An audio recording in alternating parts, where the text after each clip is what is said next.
Welcome to Tokenverse podcast series, where we bring together creators, blockchain specialists, investors, intellectuals, and experts to brainstorm the potential and future of Web3 technologies.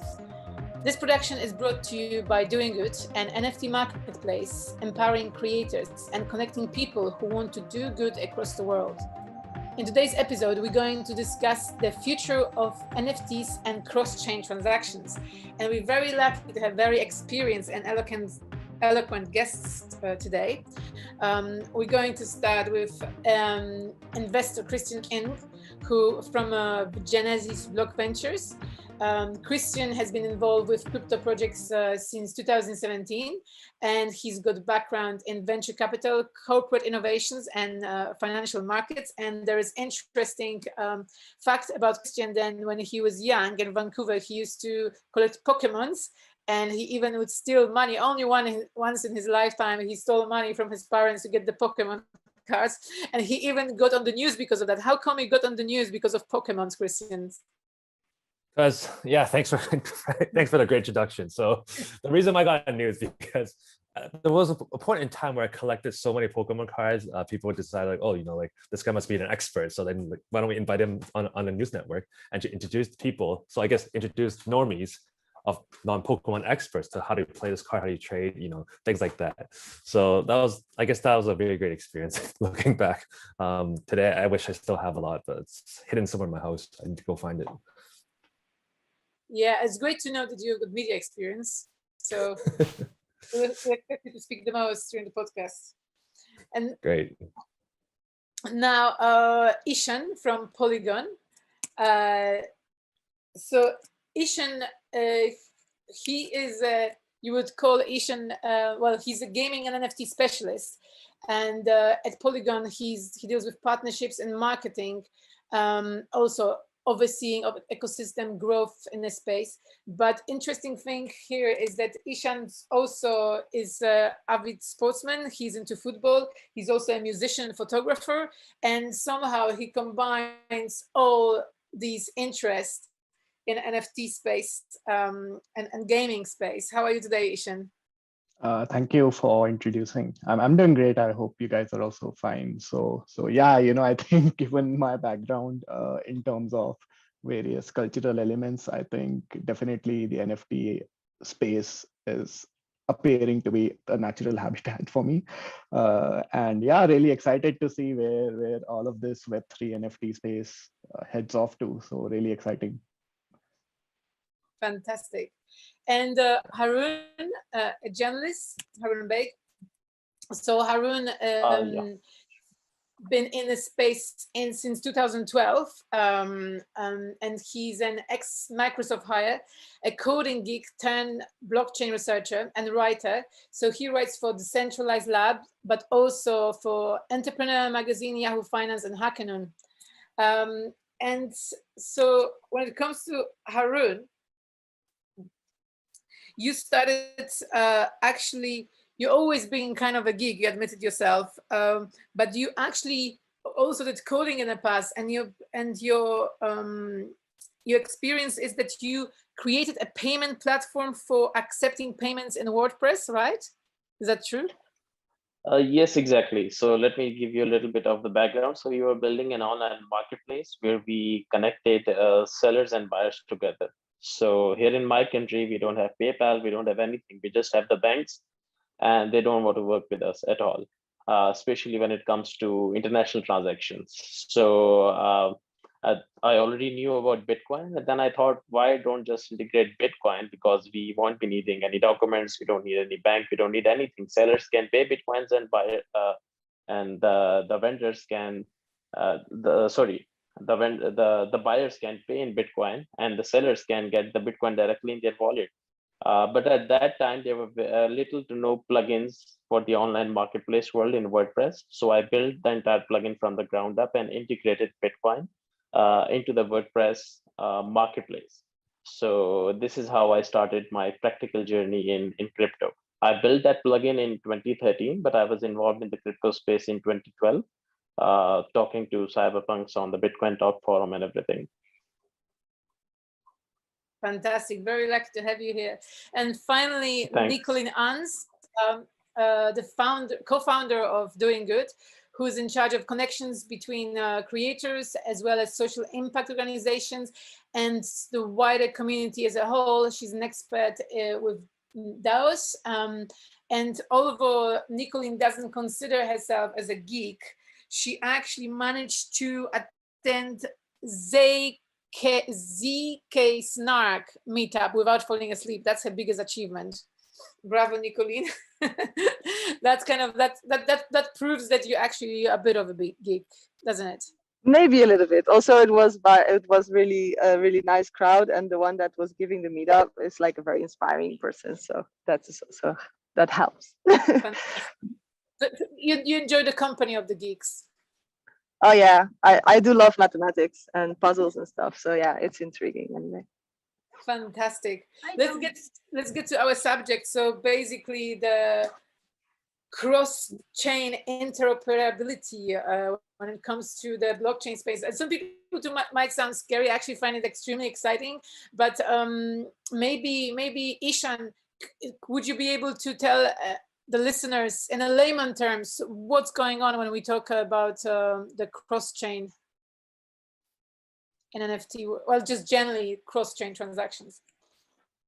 So yeah, I think I think just when we talk about blockchain in general or even Web3 space, right, we definitely think about interoperability between chains. I mean, at Polygon, we rebranded from Matic to Polygon just to be a little more along those lines as well, right? I mean, we certainly believe that Ethereum is definitely going to be the biggest settlement layer, but at the end of the day, I mean, every blockchain sort of has its own ups and downs, their own pros and cons, right? So there's definitely need for all of those networks to, let's say, be interoperable between each other.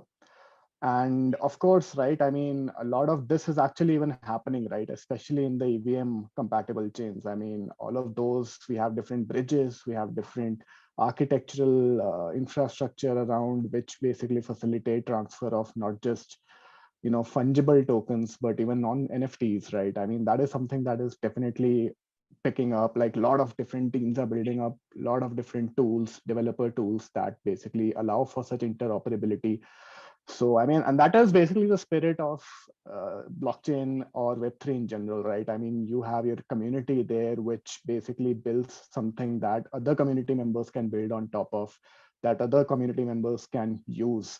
And that is something that is greatly, getting capitalized on currently. I mean, just for Polygon, right? I think we have so many bridges with BSC, with other chains, which XDAI, right? So I think that is definitely the future in terms of moving, let's say, assets and liquidity from one chain to another and utilizing the pros and cons of each and every chain out there, because community is hugely important. Every chain, every project has its own community, which at the end of the day would also sort of like the advantages of other chains maybe and would like to explore the other side. So all of these basically make interoperability really important in blockchain. And that is something that, we believe a lot of different developments are taking place in the space currently for that. Yeah.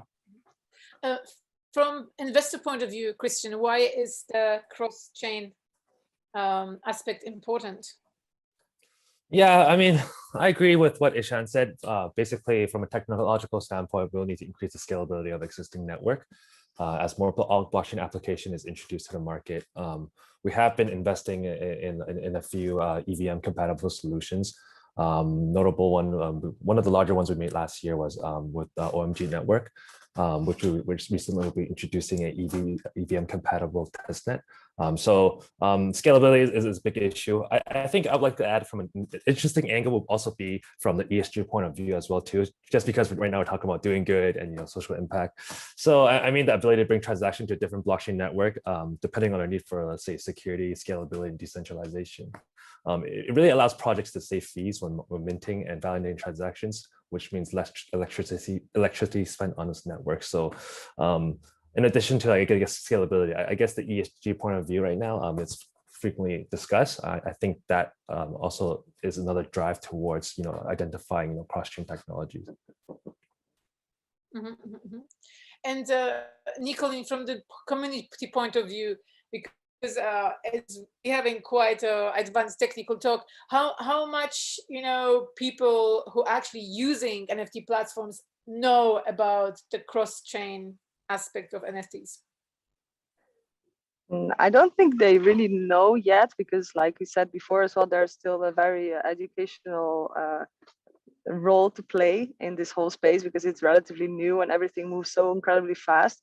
But the questions are there already. It's like in the traditional world as well, like where would you put your assets? Would you put it like in a safe in your house? Would you like to put it in a museum, or you like to put it somewhere that people would like to have like this flexibility of deciding where they're gonna put their assets? So yeah, this is unavoidable. The people have the right to store it where they want and to change it wherever they want. So this is super needed, and I'm really happy to see that there's a lot of people working to make this happen. So yeah. Absolutely. You rightly mentioned education. I want to ask Haroon, because this is your mission, as you mentioned, to educate people about the blockchain, about NFT technology. What is it challenging to explain the cross-chain technology to people? Yes, of course. Like everything technical is sorry, go for it. Yeah. So was it a question for me or Nicole? Yeah. Okay. So was it a question for me, right? Yes, it was a question for you, whether you find it challenging to educate people right about cross-chain technology. Okay. So first of all, I think people don't even realize that this is a problem right now. Okay. So it's really hard to educate people about this space. First of all, we have to educate them about the problem, and then why cross-chain interoperability is important.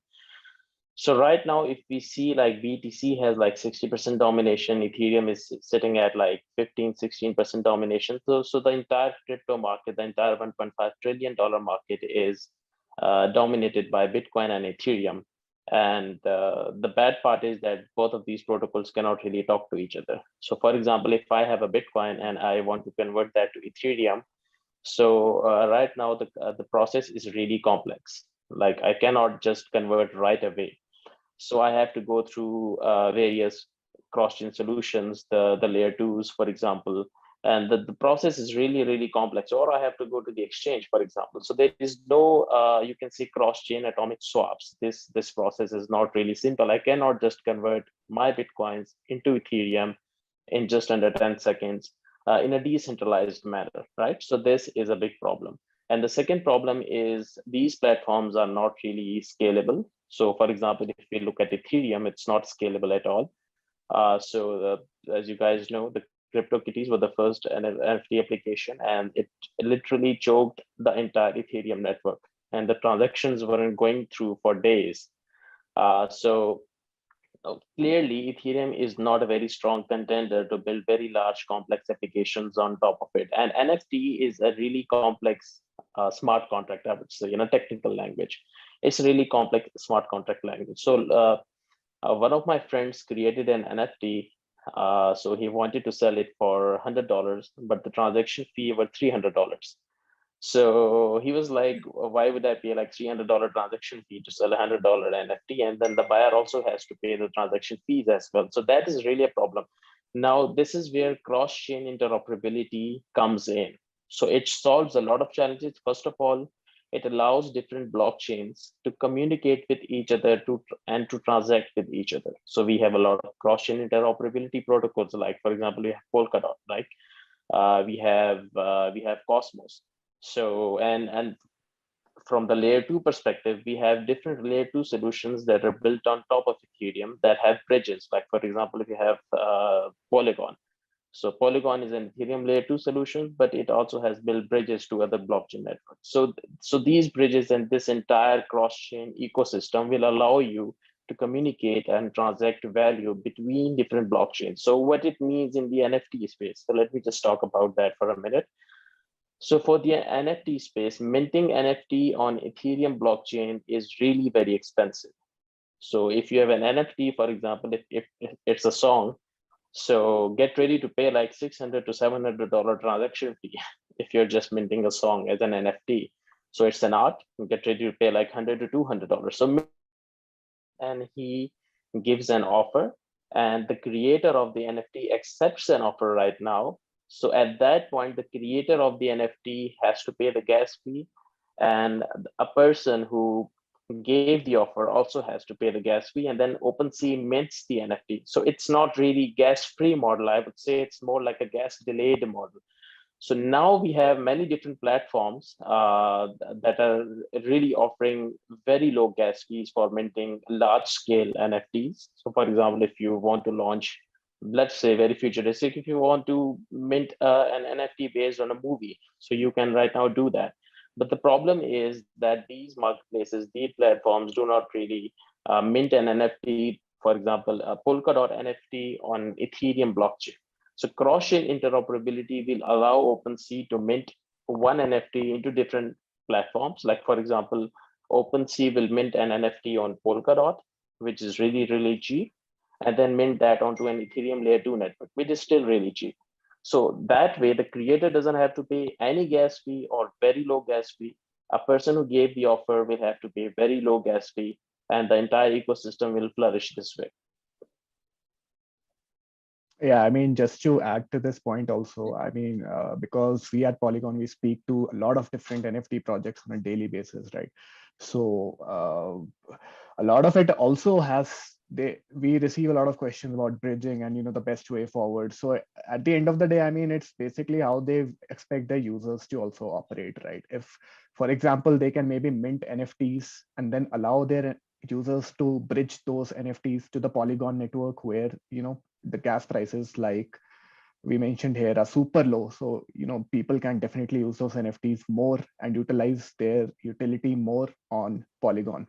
So in that manner as well, right? Like he mentioned, I mean, there's a lot of value being created this way where, let's say, you know, part of your value chain is basically on Ethereum and part of it is basically on any other network where there's a lot of different utilities or there's a lot more pros in terms of being able to use that. So I think that is one of the main reasons why, you know, a lot of projects are definitely looking at, you know, cheaper networks and better networks in terms of scalability, but also want to stick to Ethereum because at the end of the day, that is the most secure layer. That is basically the biggest, I would say, in terms of being the OGs in the space. I mean, that is basically Ethereum, and they would also want to utilize the network effects that Ethereum has. So, you know, you have all these dynamics operating in this space. Nicolene, I've seen you nodding your head. I think we've awakened the geek inside you. But even not diving too technically, can you tell us about DoinGud? Like, DoinGud is looking into applying the cross-chain solutions, and I believe we're using Polygon, right? Yes, yeah. Like you said already, like we are partnering with Polygon for that reasons that he just mentioned. Like also what Harun was saying about the gas fees. Of course, that is just usability things. Also, it's secure, layer 2. It's scalable, and I mean, it's. Well, I'm not one to repeat everything that has been said already, but that is definitely one of the reasons that we're always searching for interoperability of NFTs. And with Polygon, we found a really good match to be able to do that. So yeah, that is why we chose them to partner with, and we are very happy to be able to do it. Well, it seems that cross-chain technology to do it well is one of the biggest challenges in the current NFT space. Christian, would you agree? Is that one of the most important things to solve? Well, some trends are suggesting that we need cross-chain solutions within the NFT space. Number one, there's like increasing purchasing power due to emergence of metaverse such as Decentraland, Sandbox, and other digital natives. Number two is expansion of the digital asset market as well too. So we're looking at art, music, gaming, and finally, like increase of interest of NFT issuance from traditional companies such as, you know, NBA and also celebrity collections and also fashion collectors as well too. So as a result, you know, there's an increase in demand. Looking at sales in NFT, I think in 2017, I think it was around like $30 million compared to just the first 2 months of 2021. That figure has 10x to $342 million US. So you can see the emergence, growth, and trend of interest in NFT, but we're still at a very early stage. But at the same time, we are looking for more interesting solutions that can actually scale the platform. As the other two guests, Haroon and Ashan mentioned earlier, right? It's just super expensive to mint something on Ethereum. Now that the gas fee is much lower, but then eventually it's going to get congested again. So we definitely need a new solution to actually, have that process. Mm-hmm. And Haroon, looking at the solutions available now, do you think we're there yet, or is there still a long time to go until we have the fully working, extremely successful cross-chain solution ready? Well, if we talk about the layer 2 solutions, you can use them right now. Like you can use Polygon, you can use other layer 2 solutions which are built on top of Ethereum. But when we talk about true cross-chain interoperability and the solutions that do provide that, for example, we have Polkadot, we have Cosmos, and we also have other cross-chain interoperability focused protocols. So you cannot use them right now because they're not publicly launched. And for example, if we talk about Polkadot, so their parachain auctions have been delayed.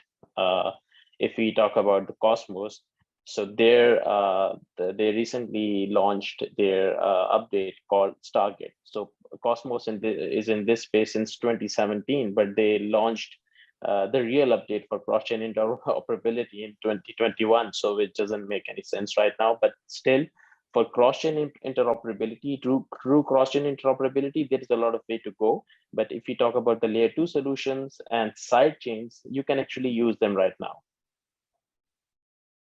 I agree. I'm just going to add a point. Yeah, you can use them right now, but like from a user's perspective, because we like to try new products, it feels like, okay, Ethereum to another chain is very smooth, but the problem we always see is, if you're trying to reverse the transaction, it usually takes a much longer time period. So then, like let's say when I introduce to buy a new NFT for normal people, when they actually buy these transactions and actually try the bridge solutions, they just get really turned off because the technology is still progressing. So I think we're still at a very early stage of this type of solution. So cross-chain in general, I think it's in development, but it's still at a very early stage. No, I definitely. Well, yes, exactly. If you, yeah, carry on. No, please. No, I was just saying that definitely. I think your movements between these two chains, maybe exits, especially exits, right? Let's say if you want to exit from one particular side chain L2 to maybe Ethereum, I think it's taking a lot of time because for certain technologies that are already there, for example, with optimistic rollups, you have a challenge period for 7 days. And then even with our plasma network at Polygon, right, it takes almost 7 days for people to, transfer their assets from Polygon to Ethereum, which we do not really prefer because we already have our proof of stake chain bridge, which takes place, which does exits in a matter of minutes, let's say 20 to 30 minutes. So I mean, and that front, yeah, there's definitely a lot of work to be done in terms of exits and, in terms of reducing that turnaround time between, bridging between the two assets. So yeah, I definitely would agree with Christian on that point there. Yeah, so I just want to add to this. So the technology is already there. So I would say that these long lockup periods, they're like the UX problem, I would say. So it's a big UX problem. Like, for example, if you go back from the optimistic rollups to get back your Ethereum tokens, so it can take like 7 days. And so I'm right now working with Composable Finance. So they are building this solution where you can move between different layer 2 solutions. You can actually because right now, if you move between layer 2 to layer 2, you have to get back to the layer 1 first. Okay. So, but with Composable Finance, it's a solution where you can move between layer 2s in a matter of seconds, and you can get back your original assets in the form of wrapped assets. So you can actually do that. But I would say that the technology right now for the layer 2 solution, there must be lots of problems when it's for investors, for users to know which solution is the right one. So the question is, how do you filter all that noise to actually know which solutions are the right ones? Okay, so what I can see in the future is that people don't really have to know what kind of a solution they're actually using in the background. So we need different platforms that solve this UX problem, where you can just mint an NFT or transfer an NFT, and you don't really know what kind of a solution is working on the background. So what we need is better UX. And on the technology side, we do need a lot of improvements, because as you mentioned, and as Christian mentioned, that there is a lot of delay when you want to get back from, let's say, Polygon to Ethereum. So, but in the future, I would say that it's a big UX problem, and we need better platforms. We need better UX that perform these things and actually solve this problem. Mm-hmm. And Christian, yeah, Nicolene, where did you answer? Sorry, I was disconnected for like a second there. Yeah, I hope I got everything. But yeah, I completely agree with the UX. I mean, it's a user experience thing, you know. Yeah. People need to have like a seamless experience, but in the same time, not to be like disinformed as well about. You cannot completely explain all the technology in technical terms, but you can educate them on like what is the. Right. Yes, that I was completely agreed with the UX problem and also the solution, that it should be like super simple and super seamless, but in the same time it should be informed as well to really educate the need and the possibilities of the technology without going too much in technical terms. Mm-hmm. And as well, like at DoinGud as well, what we're doing is really combining different technologies. So we try to be flexible in that sense, like combining IPFS, Ceramic, IDX, Filecoin, Polygon. I mean, all these kind of different storage solutions that we can be prepared for, because we need to be flexible. We have no idea what's going to happen. Everything's moving so fast. So we just would like to make the best flexible solution right now with the technology that exists. And yeah, we're building it. If you have some ideas, please let us know how to improve it, and yeah, we can talk. Christian, from your perspective, which teams like in the space are quite close to solving this UX problem, UX challenge? Yeah, it's very interesting you brought that up, the UI UX. As investors, we have a big team. I think we have a team of 10 people. Is my internet connection now? Can you hear me? I think it's okay. I think it's your internet connection, but I'm just gonna continue. So our team, like our approach is we try to speak as many new projects as possible and keep testing platforms regardless of market condition. Anytime we speak with a new prospect company, we have 10 people all jumping in the same call. And then like basically we just bombard them with questions, and we have like experts in our team that are power users of different blockchain solutions in DeFi and also the NFT space. What's interesting is we also recently hired a UI and UX product manager that came from a centralized crypto exchange that actually helps projects to deliver experience reports and product review to help our portfolio companies with like early stage development. So like UI UX is one of our key pillars in terms of how we can help with the portfolio companies, because we believe it's a very crucial aspect in terms of like new blockchain companies. So yeah, I guess UI UX, and also just keep testing the product platforms. That's how we filter the noise in terms of looking for a suitable solution. Mm-hmm. And Ishan, I believe in Polygon, you're dealing with more the technical side of things. Business, yeah. Yeah. I mean, yeah, we are an infrastructure provider that way. Yeah, but I think more on the technical side. Which kind of implementation of Polygon you really like, you really appreciate, or which kind of implementation of Polygon technology would you like to see? So definitely, I think from an NFT and gaming side of things, I think Polygon, we have always sort of considered ourselves more of an NFT and gaming platform, not explicitly, but like in an implied manner, because, we currently almost all the major games on blockchain, whether it's Neon District, whether it's Zedrun, whether it's Skyweaver, all of them are on Polygon currently. And in terms of metaverses as well, all the major metaverses like Decentraland, Somnium Space, Sandbox, even Atari, which is a legacy games which we have all grown up playing. They are building their own metaverses on Polygon as well. So we particularly look at ourselves and we see that a lot of these let's say projects in the gaming and NFT space are already on Polygon because of the kind of services or the kind of superiority that our project has. But even in the longer term, right, I think we are very bullish on NFT and gaming. And we believe that almost the next 100 million users to crypto, I think gaming and NFT will definitely play a huge role because, I mean, it's easier for people to relate to gaming rather than, let's say, collateralized lending or, atomic swaps, right? I think more people are more comfortable using games and NFTs rather than, let's say, DeFi. And so, we are looking at it very strategically, and we are also, trying to sort of see how we can basically bring blockchain to traditional gaming as well. I think there was an interesting conversation around user experience, UI, UX, right? I think just right now. So I think it is all the more important in NFT projects and less so maybe in DeFi. Because with NFT and gaming, you have these non-crypto native people coming in who would, just would like to do their own thing. They do not want to sign on different contracts on MetaMask and do all these transactions, which, maybe more on the DeFi side, people are really comfortable doing.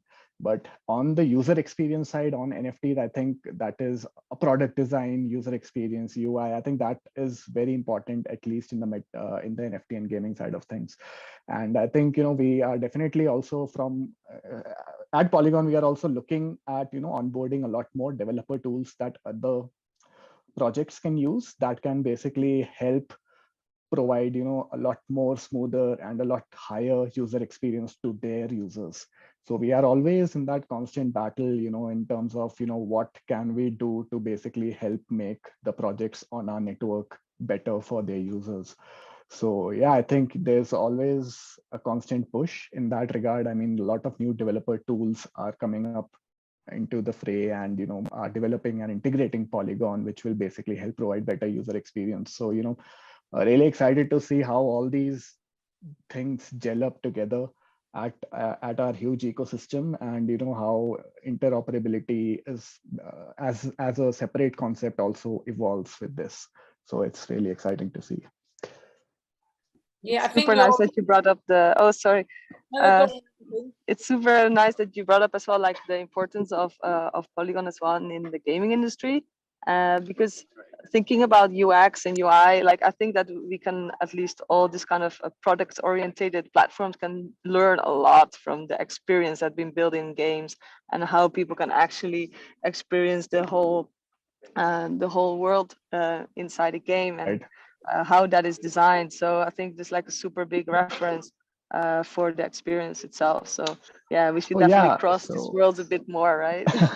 So I think there's this metric called time to fun, right? I don't know. I mean, Christian, if you're aware, I mean, it's a metric that probably you use in games, right? To measure how much time it takes for people to actually start enjoying those games. Like anyone can start a game, but there's a certain moment when you start enjoying that game, right? But I think in NFT and gaming, I think whether it's Web 2 or whether it's Web 3, I think that is a metric that one needs to aspire to get, and to reduce that time to fun, metric. Like I don't want to waste 2 hours before a game suddenly starts becoming exciting to me. I need that to happen really quickly as well. So I think that is something that really needs to happen. And I think a lot of projects are actually, starting to realize that it's super important to actually lower that time to fun times, right? So yeah. Are there any lessons to be learned from Pokemon? Okay, Pokemon, how can I bring this? Okay, cross-chain, I guess you could mint a Pokemon card and somehow bring it to the metaverse, right? Because I agree with everyone's approach, like Ashana especially. It's like in the future, I do see meaningful adoption in the future of gaming. Gaming concepts, but I personally believe that it makes retail users easier to understand and adopt blockchain technology and concepts as well too, such as even like simple complex ideas such as like how do you farm, and then there's like these games out there that are basically teaching people how to farm DeFi protocols by actually having a physical farm in a game where people can grow crops So that's quite interesting. So things like that. But like speaking of Pokemon and like NFTs and multi-chain, so like I think that multi-chain like within NFTs actually makes much sense in a metaverse environment, because it allows like exchange and interaction of digital goods in multiple ecosystems. So I could be like going to like a Pokemon ecosystem, bring all my goods into a parallel ecosystem, like say Digimon, or I don't know, or some other like type of cartoons, right? So it really opens up new worlds with their own rules and economies, and introduces core primitives. So I think that's very interesting, the mixture of metaverse and multi-chain and NFTs. No, absolutely. Yeah, I think we all agree that the priority now for this space is, of course, the education and the correct UX solutions.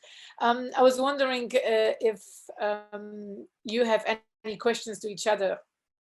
I'm going to do something fun. Right? Yeah. What type of NFTs are you guys holding? What's your favorite NFTs? Nicolene, do you have any? I can go first because that's easy. Because my kids just launched their second NFT, and my daughter just did one with actually unlockable content and stuff. So yeah, that's, I think, is my favorite. My son got jealous now. I like your one too.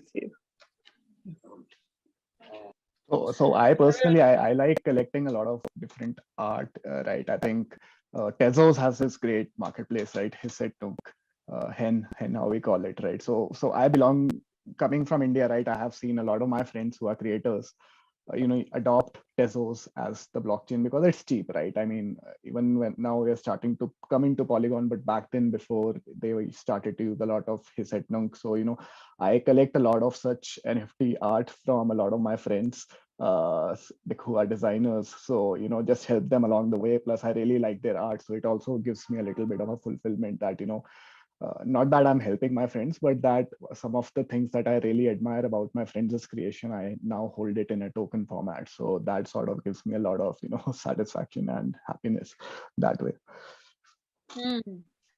And Harun, do you collect NFTs at all? Well, yes, during the NFT craze, I launched a lot of NFTs, and I also helped so I also helped a lot of my friends in launching their own NFTs as well. So I was also working with an artist here in my country. So he wanted to tokenize everything that he created.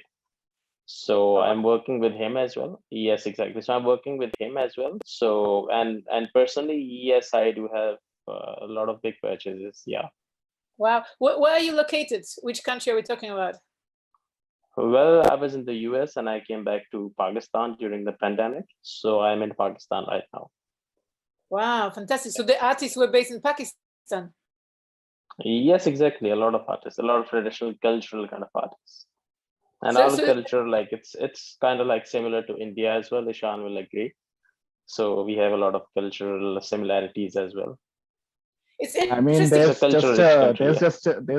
just a border in between, but otherwise, I mean, India and Pakistan are essentially the same. Exactly. Half of my family is in India right now. So yeah. Wow. It's interesting to observe the adoption of NFT in different countries, right? Exactly. Yeah. So yeah, I think, in India, I think a lot of, even I was a little surprised when I saw, a lot of Indian artists, their works on Foundation, which is, of course, one of the premium invite only exclusive marketplaces.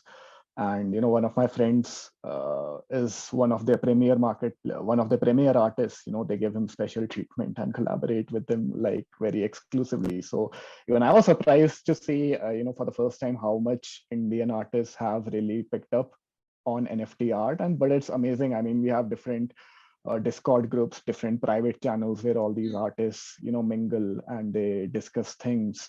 I think I would assume that's probably the same case in Pakistan as well, because this is maybe it was a fad in the beginning of the year, but now the market is maturing, but it's certainly not going to die, right? I mean, it's certainly not going to happen that way. And as and when people learn, they will start to appreciate the true value of NFTs in a very non-faddish manner, if I may put it that way, right? Because when the fad was there, almost everyone was just doing it for the money, right? But now you have genuine artists who are doing it as a regular source of income, and trying really hard to market themselves. So I think the market is maturing that way. It's not a cash grab situation anymore. I mean, it is still, but maybe compared to, let's say, March and April, it's still sort of normalizing now. So, and Indian artists are definitely picking up on that trend. Nicolene, It's what interesting. Yeah, go on. Oh, nice. Christine, you were saying it's interesting. No, it's interesting you brought that up, how you guys are really excited about like emerging artists. So like when I first was looking into the space buying like NFTs, like I was really excited about like IP brands such as NBA or like other sports brand launching their own NFTs. But as I started getting more involved, I became more excited about the emergence of new NFT native brands becoming more mainstream. For example, I don't know if you guys heard of this token, like it's called a Bored Ape Yacht Club. It just blew up really big. Of course, yeah. So basically, it's a funny story. I bought it on my birthday, which is like end of April, and it was at $200, and all of a sudden just shot up like 20x. But like, what's interesting is not the financial return, but it's more about like just the ability to build a community out of these like apes. Okay, so basically you get like people get like weekly recaps of major highlights of what's happening within that ecosystem, that community. You can go on Discord, you see how everyone's helping each other. And recently they just dropped a new NFT, which is a dog for your cat, for your ape. And whatever the secondary sales for these dogs actually goes to a charity for secondary sales for the royalties. So I think it's very interesting how you can create a close-knit community and be able to create something outside, leaning towards more mainstream adoption outside of the crypto space, which I find quite interesting. Definitely. I think community plays a huge role. In fact, I've been speaking to a lot of artists who actually mentioned to me that just having a huge fan following is not important. Like there are people who will have 10,000, hundreds of thousands of followers on Instagram, but their NFTs won't really sell really well. But at the end of the day, it's really the community and how closely knit those communities are, which basically help you, generate revenue out of your NFTs. I think we have seen, celebrities drop NFTs, but none of them are getting sold. But you have such smaller scale artists who are part of a very vibrant community, and their NFTs are really getting a lot more adoption. So I think having a community is super important, and I think that is basically the beauty of Web3, right? It's all decentralized, it's very community based, and I think it flows perfectly well into NFT art also. Yeah, I just want to add one more point on that. Is like, it's crazy. It's because like, let's say you own an NFT, someone, emerging artist really likes the art. I actually receive a couple like private messages where like, oh, can I make a derivative? So like another replication, alternative NFT based on your IP rights, and then I'll donate everything to charity. And I was like, yeah, feel free to go ahead and do that. So it's great seeing, like something that you own can actually grow into a lot of different usage cases, and you can actually use that existing usage case to donate it back to like someone, to a charity or things like that. So this is why I feel like all these subjects. Yeah, it's like I'm so happy that you guys brought all these subjects up. Can please finish your thoughts, Christian? Yeah, I mean, like that's why, like we actually invest in DoinGud. Like I believe that the social impact aspect is something very unique, and that also needs to be emphasized within the emergence NFT marketplaces out there. I think with that emphasis, you can actually introduce a lot of different concepts. Yeah, this is exactly what we were thinking about, and I really love as well to hear about because that's how we see it as well. It's community, and not just one community. It's a community of communities. It's like if I have like the multi-gallery system, basically it gives space to different kind of communities to exist within one big ecosystem, which is connected to us. I mean, in fact, is what you said as well. It's like a social network in itself.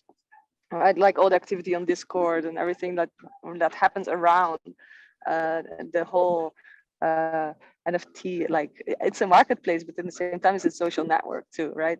So I'm really excited to see how it's going to be in communities and that are within this ecosystem, and having that social layer on top, and see how that evolves. Something as well, like what I would just say, like artists from Pakistan, artists from India. We are searching for so many diversity in creators as well.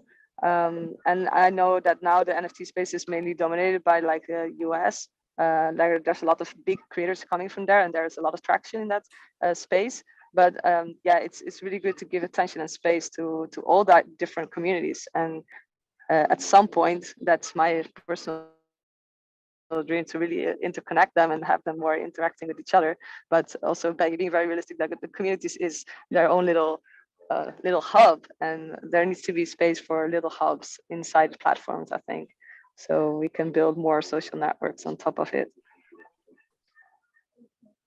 At least that's the big vision of what we're building. So thank you. Yeah, is there any more questions? That's a very positive thing to end on, because I think definitely community and the social layer is the founding pillar of DoinGud. And it's great, as you mentioned, Nicolene, that, you know, apart from US market, it's the ambition of DoinGud is also to cater for all these communities in different regions, which is fantastic. Thank you so much for your time and contributing. It's been very, very interesting talking to you all. And thank you once more for your time, and tune in next week, and enjoy your day. Thank you so much. Thank you, Christian. Thank you, Arun. Thank you, Ishan. Thanks for having me. Thank you, everyone. Great to see you here. Ciao, ciao. Thanks Bye-bye. for having us. Thank you. Take care, guys. Bye-bye. Thank you.